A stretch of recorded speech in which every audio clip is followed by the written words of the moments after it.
When Frank Lampard hung up his boots as the 4th highest Premier League goalscorer with the most goals from outside the box, the 2nd most assists in Premier League history, and as Chelsea's top scorer of all time, you couldn't complain he was one of the best midfielders of his generation. Unfortunately for Frank, this didn't carry over into management with Chelsea. Despite having 18 months in charge, Lampard will still be remembered for his 2 standout playing seasons, 2004-05 and 2009-10.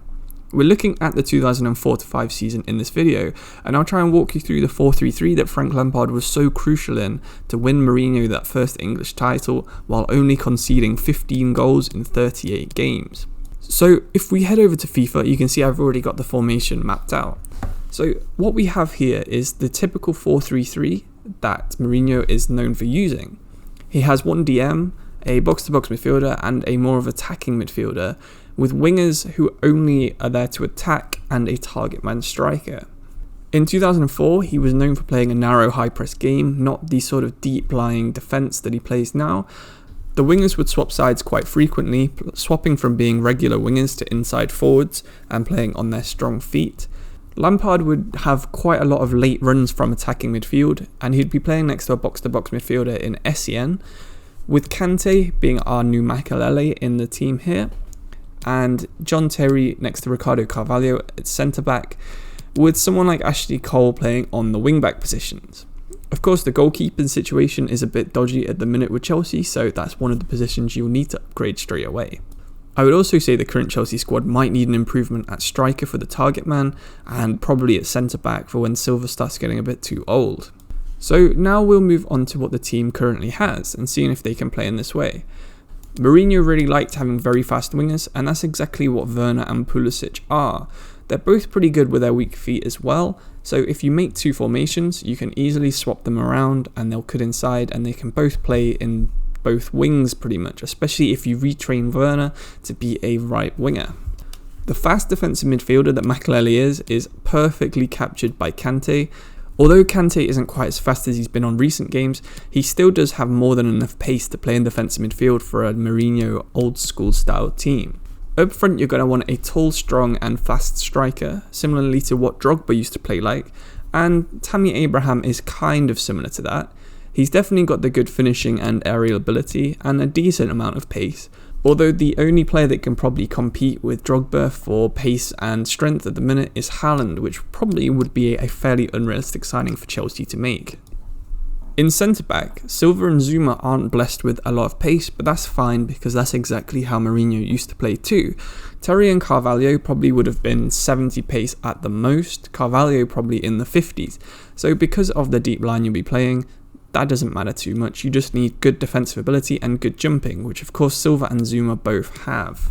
At fullback, you don't need to have a super fast wingback. Of course Ashley Cole was fast, but the right back in the Chelsea squad back then wasn't too fast himself. So 80 pace and 76 pace for Chilwell and James respectively is fairly good when you think about it.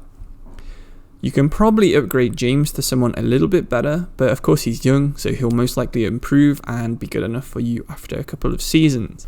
In goal, Mendy is nowhere near as good as Petr Cech was, but of course you can sign any goalkeeper really for that role. They're not too different in FIFA how they all play. So now we have the players, we need to sort of set up the correct defensive style in the tactics.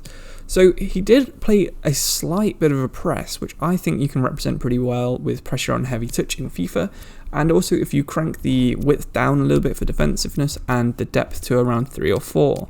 For the attacking play, you'll probably want to set the offensive build-up to fast build-up and move the width down a few notches too.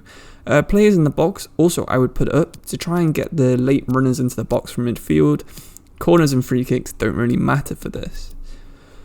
Roles we'll ignore for now, but for the wingers, you're probably going to want them to be on stay forward and cut inside if you want them to play like that, and then have another different tactic where you have them as staying wide but swapping over.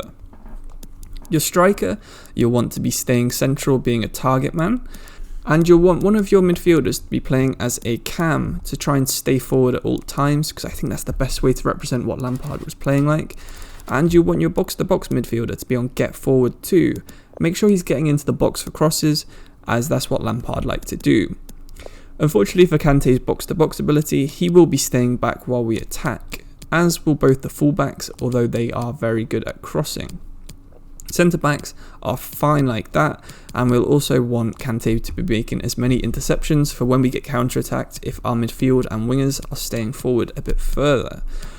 Goalkeeper, it was more of a traditional goalkeeper, it wasn't a sweeper keeper, so again, you can just leave that as it is. So that's my view on how to set up the Mourinho kind of tactic. This is one of the most defensively focused tactics you can probably make in FIFA, but it's very handy, especially if you're playing against the bigger team or you have very fast wingers and you can play on the counter-attack. That's kind of the essence of what Chelsea were trying to do back then. Mourinho also liked to play a 4-1-4-1 diamond for more defensive matches against bigger teams in the Champions League, for example, but we'll have to save that tactic for another video.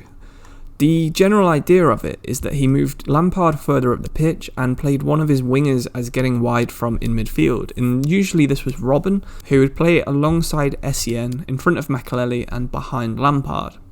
Sometimes you'd also find Ida Gudjohnsen playing alongside Lampard in that attacking playmaker role, so don't be afraid to play someone like Tammy Abraham there if you do sign a better striker who's a bit more suited to being a target man. So that's the end of this video, and I'd love if you could let me know how you think I got on with it.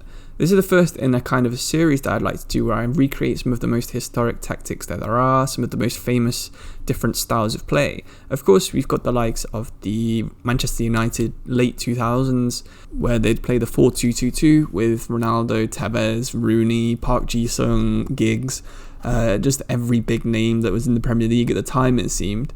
That's probably one of the next ones I'll do. But if you have any other suggestions for interesting tactics, maybe you want to see me do Catenaccio from Italian football in the late 90s, then just let me know, especially if you leave me a team name and a year. I'll have a bit more of research into that and try and make a tactics video on that for you. But thank you for watching this one, and subscribe if you want to see more tactic videos or league guides or any FIFA content really. And yeah, I'll see you in the next one. Cheers.